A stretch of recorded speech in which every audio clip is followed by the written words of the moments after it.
మన మెదడు ఒక 100% వాడతామా?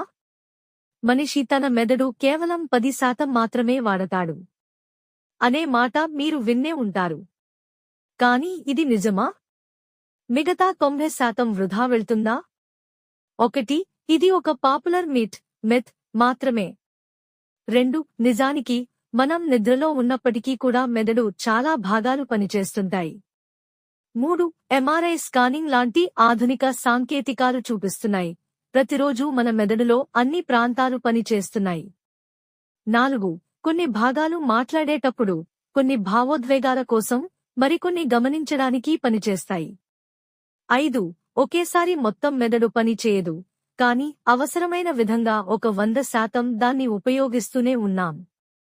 అంతేకాదు, మెదడు 10% మాత్రమే వాడతాం అన్నది సైన్స్ కాదు, సినిమా మాట. మన మెదడు చాలా బిజీగా ఉంటుంది, ప్రతి నిమిషం, ప్రతి క్షణం.